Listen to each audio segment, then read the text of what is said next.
ओम शांति। आज 20 फरवरी 2022 की अव्यक्त मुरली है। रिवाइज डेट है 14 जनवरी 1990। आज की मुरली का टाइटल है पुरुषार्थ की तीव्र गति में कमी के दो मुख्य कारण। आज ब्राह्मणों के अनादि रचता बाप दादा विशेष अपनी डायरेक्ट समीप रचना, श्रेष्ठ रचना ब्राह्मण बच्चों को देख रहे हैं। बाप दादा की अति प्यारी रचना ब्राह्मण आत्माएं हो जो समीप और समान बनने के लक्ष्य को सदा स्मृति में रख आगे बढ़ रहे हो। बढ़ रहे हैं ना सभी ऐसे ही आगे है? हाँ जी बाबा। तो आज ऐसी आदि रचना को विशेष रूप से देख रहे थे। सर्व तीव्र पुरुषार्थी और पुरुषार्थी दोनों की गतिविधि को देख रहे हैं। बाप दादा द्वारा मिली हुई श्रेष्ठ सहज विधि द्वारा कब तीव्र गति व कब तीव्र कभी कम गति दोनों ही प्रकार के ब्राह्मण बच्चों को देखा। पढ़ाई, पालना और प्राप्ति सबको एक जैसी एक द्वारा मिल रही, फिर गति में अंतर क्यों है? पालना और पढ़ाई तो सभी को एक जैसी मिल रही है ना? है? हाँ जी बाबा। आज बाबा डिफरेंस बता रहे हैं क्यों दोनों के पुरुषार्थ में डिफरेंस है। तीव्र पुरुषार्थी अर्थात फर्स्ट डिवीजन वाले और पुरुषार्थी अर्थात सेकेंड डिवीजन में पास होने वाले। आज विशेष सभी का चार्ट चेक किया। कारण बहुत है लेकिन विशेष दो कारण है। चाहना सबकी फर्स्ट डिवीजन की, सेकेंड डिवीजन में आना कोई नहीं चाहता, लेकिन लक्ष्य और लक्षण दोनों में अंतर पड़ जाता है। विशेष दो कारण क्या देखे? जैसा लक्ष्य है वैसे लक्षण आने में अंतर पड़ने के दो कारण आज बाबा बता रहे हैं। पहला है संकल्प शक्ति, जो सबसे श्रेष्ठ शक्ति है, उसको यथार्थ रीति स्वयं प्रति व सेवा प्रति समय प्रमाण कार्य में लगाने की यथार्थ रीति नहीं है। दूसरा कारण वाणी की शक्ति को यथार्थ रीति समर्थ रीति से कार्य में लगाने की कमी। इन दोनों में कमी का कारण है यूज के बजाय लूज। शब्दों में अंतर थोड़ा है लेकिन परिणाम में बहुत अंतर पड़ जाता है। बाप दादा ने सिर्फ 3-4 दिन की रिजल्ट देखी, टोटल रिजल्ट नहीं देखी। हर एक की 3-4 दिन की रिजल्ट में क्या देखा? 50% अर्थात आधा आधा। संकल्प और बोल में दोनों शक्तियों के जमा का खाता। 50% आत्माओं का, 40% और व्यर्थ व साधारण का खाता 60% देखा। सोचो जमा कितना हुआ? आधे से भी कम जमा हुआ ना? ज्यादा वजन किसका हुआ? इसमें भी वाचा के कारण मनसा पर प्रभाव पड़ता है। मनसा वाचा को भी अपनी तरफ खींचती है। आज बाप दादा वाणी अर्थात बोल की तरफ विशेष अटेंशन दिला रहे हैं, क्योंकि बोल का संबंध अपने साथ भी है और सर्व के साथ भी है। और देखा क्या, मनसा द्वारा याद में रहना है। उसके लिए फिर भी बीच बीच में प्रोग्राम रखते हैं, लेकिन बोल के लिए अलबेलापन ज्यादा है। इसलिए बाप दादा इस पर विशेष अंडरलाइन करा रहे हैं। 2 वर्ष पहले बाप दादा ने विशेष पुरुषार्थ में सेवा में आगे बढ़ने वाले महारथी आत्माओं को और सभी को 3 बातें बोल के लिए कही थी। हम मुरली के बाद रोज कहते भी हैं, कम बोलो, धीरे बोलो और मधुर बोलो। व्यर्थ बोलने की निशानी है वह ज्यादा बोलेगा। मजबूरी से समय प्रमाण, संगठन प्रमाण अपने को कंट्रोल करेगा, लेकिन अंदर ऐसा महसूस करेगा जैसे कोई ने शांति में चुप रहने लिए बांधा है। व्यर्थ बोल बड़े से बड़ा नुकसान क्या करता है? एक तो शारीरिक एनर्जी समाप्त होती क्योंकि खर्च होता है, और दूसरा समय व्यर्थ जाता है। व्यर्थ बोलने वाले की आदत क्या होगी? छोटी सी बात को बहुत लंबा चौड़ा करेगा और बात करने का तरीका कथा मुआफिक होगा। कैसे कहेंगे? पता है, ऐसा भी होता है, ऐसा भी हुआ, इसने ऐसा बोला, इसने ऐसा किया। सारा क्या है? व्यर्थ का लीकेज ही तो है ना। बाबा कहते हैं, जैसे रामायण महाभारत की कथा इंटरेस्ट से सुनाते हैं ना, खुद भी रुचि से बोलेगा, दूसरे की भी रुचि पैदा कर देगा, लेकिन रिजल्ट क्या होगी? रामायण महाभारत की रिजल्ट क्या है? सभी को पता है ना। राम वनवास गया, कौरवों और पांडवों की युद्ध हुई। कहानी जैसे दिखाते हैं, सार कुछ भी नहीं, लेकिन सास बहुत रमणीक होता है। उसका कारण एक ही दिखाई देता है, परंतु फिर उसके आगे उसका वंश बहुत बड़ा चला आता है ना। इसको कहते हैं कथा। व्यर्थ बोलने वाले माया के प्रभाव के कारण वह कमजोर आत्मा है। बता दिया कि द्रौपदी ने दुर्योधन को कह दिया, अंधे की औलाद अंधी। एक ही लाइन तो व्यर्थ थी ना, परंतु उस पर पूरा महाभारत आ गया। कैकेयी ने मंथरा को कान भराया, मंथरा ने कैकेयी के कान भराए, परंतु से क्या हुआ? एक व्यर्थ बोल कैकेयी का, मेरे बेटे को क्या, और पूरा रामायण। ऐसे ही देखा फिर रावण ने एक ही व्यर्थ बोल बोला, एक ही व्यर्थ कार्य किया, वो पूरे रामायण का बीज बन गया। तो व्यर्थ बोलने वाले माया के प्रभाव के कारण कमजोर आत्मा है। उनको सुनने और सुनाने के साथ ही बहुत जल्दी बनते हैं। ऐसी आत्मा एकांत प्रिय हो नहीं सकती, इसलिए वह साथी बनाने में बहुत होशियार होगा। हमेशा उनके आसपास कई लोग होंगे, क्योंकि व्यर्थ बोल बोल के वो लोगों को जमा करता है। बाहर से कभी कभी ऐसे दिखाई देता है कि इन्हों का संगठन पावरफुल और ज्यादा लगता है, लेकिन एक बात सदा के लिए याद रखो कि माया के जाने का अंतिम चरण है। इसलिए विदाई लेते लेते भी अपना तीर लगाती रहती है। इसलिए कभी कभी कहां कहां माया का प्रभाव अपना काम कर लेता है। वह आराम से जाने वाली नहीं है।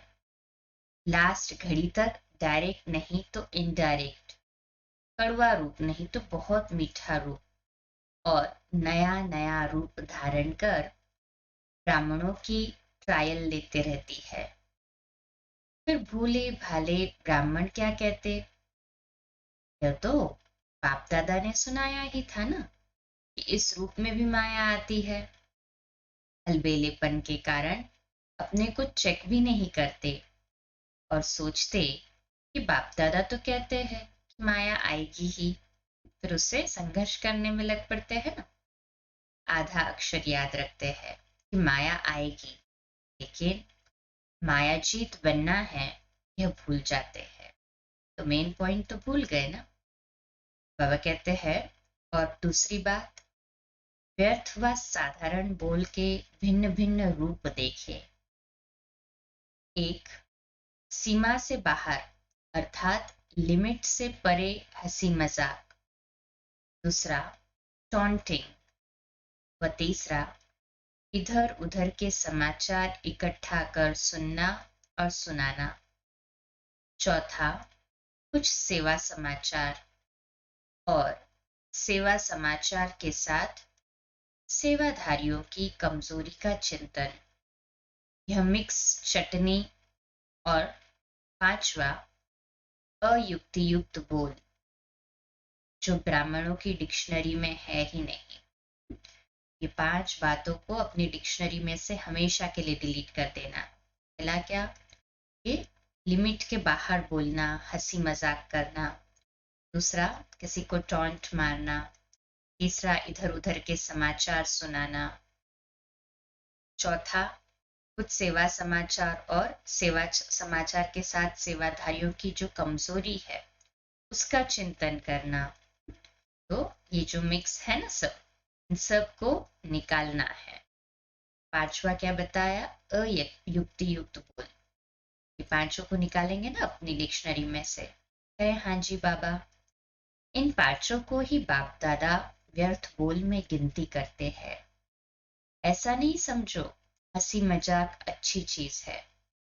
हंसी मजाक अच्छा वह है जिसमें रूहानियत हो, और जिससे हंसी मजाक करते हो उस आत्मा को फायदा हुआ।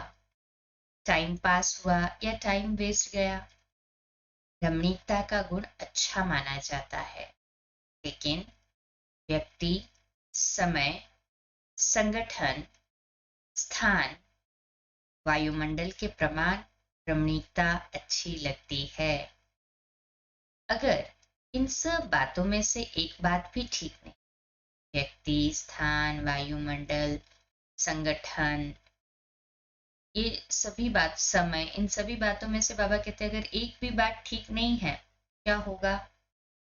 तो रमणीकता भी व्यर्थ की लाइन में गिनी जाएगी। बाबा कहते हैं फिर सर्टिफिकेट क्या मिलेगा? ये हंसाते तो बहुत अच्छा है, लेकिन बोलते बहुत है। तो मिक्स चटनी हो गई ना। तो समय की सीमा रखो।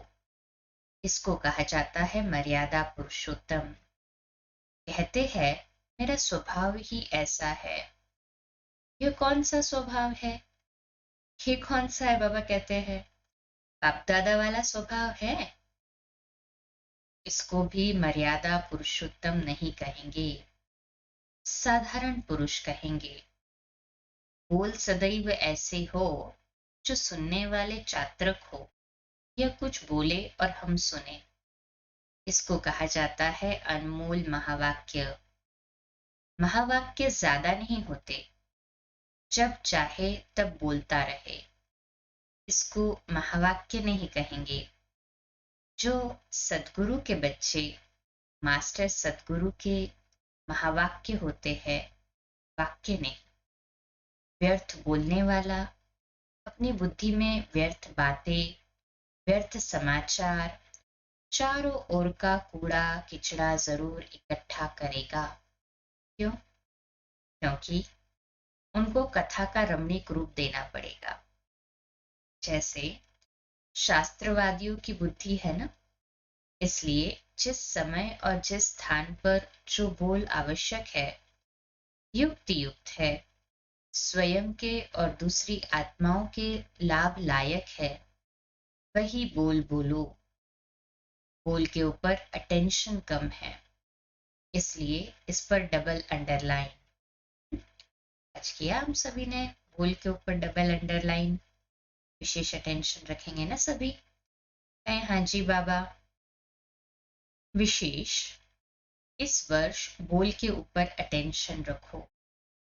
चेक करो बोल द्वारा एनर्जी और समय कितना जमा किया और कितना व्यर्थ गया। जब इसको चेक करेंगे तो स्वतः ही अंतर्मुखता के रस को अनुभव कर सकेंगे। अंतर्मुखता का रस और बोलचाल का रस, इसमें रात दिन का अंतर है। अंतर्मुखी सदा भ्रुकुटी की कुटिया में तपस्वी मूर्त का अनुभव करता है। समझा? समझा सभी ने? बाबा पूछ रहे हैं। हाँ जी बाबा। अंतर्मुखी क्या करेगा?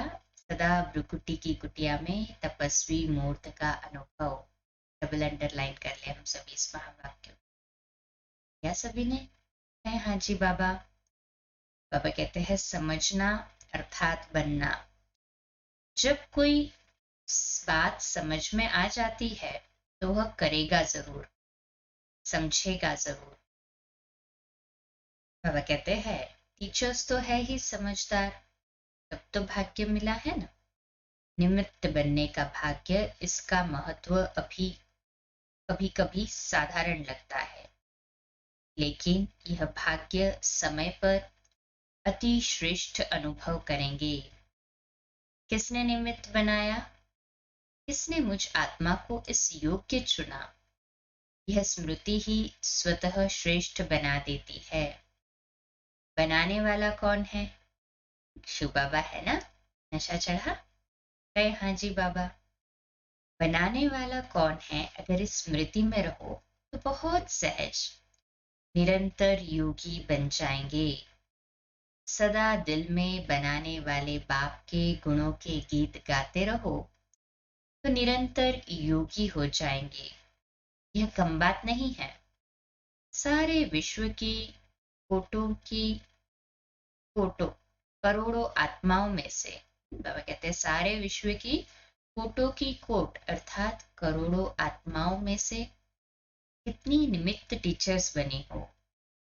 ब्राह्मण परिवार में भी टीचर्स कितनी है, तो कोई में कोई हो गई ना टीचर्स, अर्थात सदा भगवान और भाग्य के गीत गाती रहे।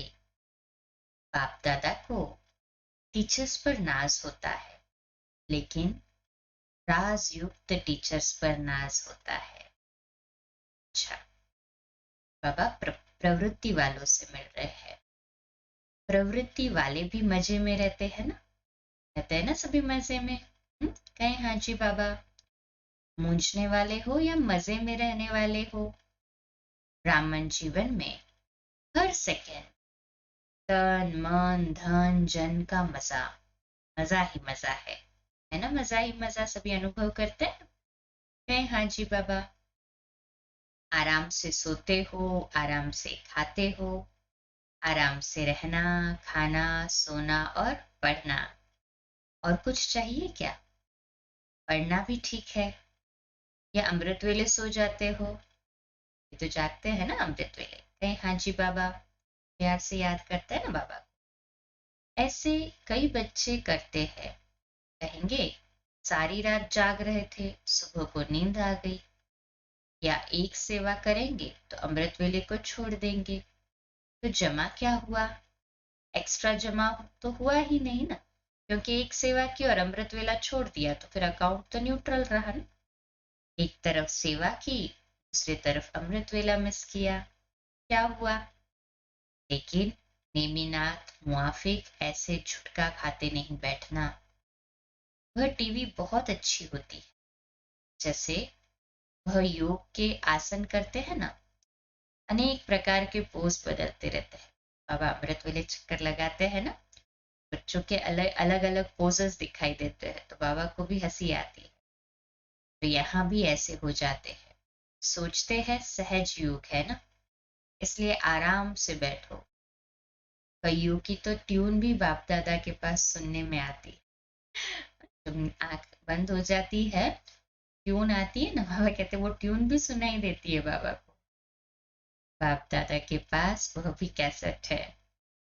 तो अब डबल अंडरलाइन करेंगे ना।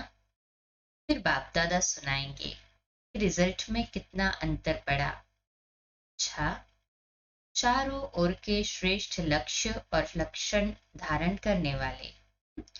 सभी कैसे है? बाबा ने क्या टाइटल दिया आज? चारों ओर के श्रेष्ठ लक्ष्य और लक्षण को, श्रेष्ठ लक्ष्य और श्रेष्ठ लक्षण को धारण करने वाले तीव्र पुरुषार्थी आत्माओं को, सदा अपने बोल को समय और संयम में रखने वाले पुरुषोत्तम आत्माओं को, सदा महावीर बन माया के सर्व रूपों को जानने वाले नॉलेजफुल आत्माओं को, सदा हर सेकेंड मौज में रहने वाले बेफिक्र बादशाहों को बाप दादा का याद प्यार और नमस्ते। मिलकर कहे, रूहानी बच्चों की रूहानी माता पिता बाप दादा को याद प्यार, गुड मॉर्निंग और नमस्ते। वाह बाबा वाह, शुक्रिया बाबा शुक्रिया। अव्यक्त बाप दादा की पार्टियों से मुलाकात है। पहली पॉइंट, साइलेंस की शक्ति को अच्छी तरह से जानते हो। साइलेंस की शक्ति सेकेंड में अपने स्वीट होम शांति धाम में पहुंचा देती है ना? है हाँ जी बाबा। साइलेंस वाले तो और फास्ट गति वाले यंत्र निकालने का प्रयत्न कर रहे हैं। हाँ, साइंस वाले और ज्यादा फास्ट गति से कैसे यंत्र निकाले साइंस के, वो प्रयत्न कर रहे हैं। लेकिन आपका यंत्र ना तीव्र गति का है। साइंस वालों से साइलेंस वालों का यंत्र और भी तीव्र गति का है ना? कहे हाँ जी बाबा। सोचा और पहुंचा, ऐसा यंत्र साइंस में है जो इतना दूर बिना खर्च के पहुंच जाए। वो तो एक एक यंत्र बनाने में कितना खर्चा करते हैं, कितना समय और कितनी एनर्जी लगाते हैं। आपने क्या किया? बिना खर्चे मिल गया ना।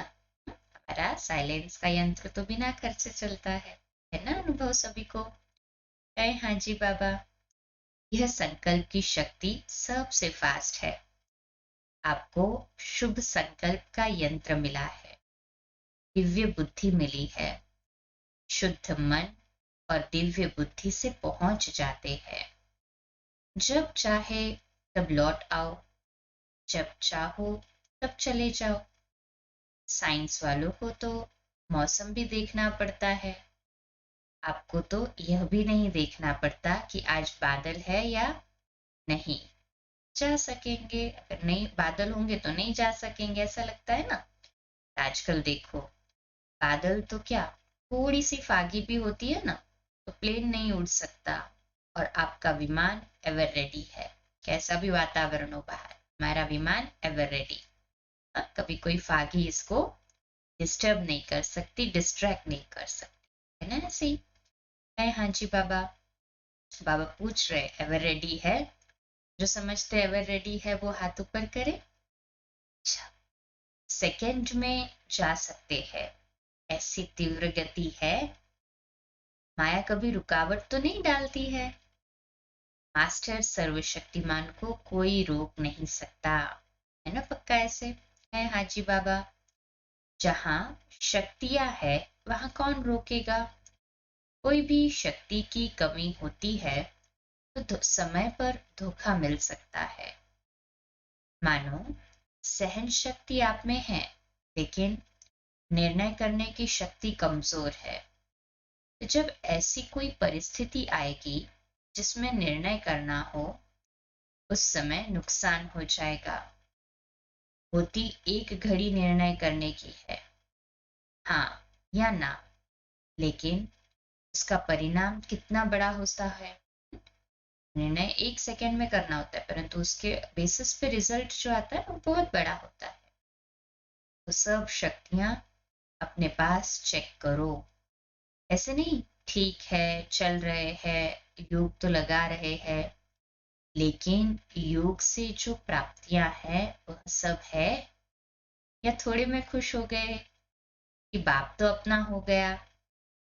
वर्षे के मालिक बनना है ना, बाप की प्रॉपर्टी है सर्वशक्तियां, इसलिए बाप की महिमा ही है सर्वशक्तिमान ऑलमाइटी अथॉरिटी।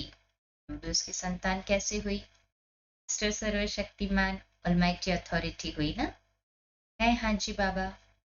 सर्वशक्तिमान का जब हमें वर्षा मिला है, मास्टर सर्वशक्तिमान का टाइटल मिला है, बाबा पूछ रहे हैं कि सर्व शक्तियों का स्टॉक जमा है? जमा है तो कहे हाँ जी बाबा, या इतना ही है कमाया और खाया बस? बाप दादा ने सुनाया कि आगे चलकर आप मास्टर सर्वशक्तिमान के पास सब भिखारी बनकर आएंगे। पैसा या अनाज के भिखारी नहीं, लेकिन शक्तियों के भिखारी आएंगे। तो जब स्टॉक जमा होगा तब तो देंगे ना। दान वही दे सकता है जिसके पास अपने से ज्यादा है। अगर अपने जितना ही होगा तो दान क्या करेंगे? इतना जमा करो। संगम पर और काम ही क्या है? जमा करने का ही काम मिला है ना। सारे कल्प में और कोई युग नहीं है जिसमें जमा कर सको। फिर तो खर्चा करना पड़ेगा, जमा नहीं कर सकेंगे। सत्युग त्रेता में तो जो अभी जमा किया है, पुरुषार्थ किया है, उसकी प्रालब्धि भोगनी है ना। तो सारे कल्प में और कोई युग नहीं है जिसमें जमा कर सको। फिर तो खर्चा ही करना पड़ेगा। तो जमा के समय अगर जमा नहीं किया तो अंत में क्या कहना पड़ेगा? अब नहीं तो कब नहीं। फिर टू लेट का बोर्ड लग जाएगा। अभी तो लेट का बोर्ड है, टू लेट का नहीं है। फिर भी बाबा जमा के खाते को भरने का चांस दे रहा है, अभी बाद में तो वो भी नहीं रहेगा। सभी माताओं ने इतना जमा किया है। माताएं अति प्रिय है ना, तो बाबा पूछ रहा है माताओं से।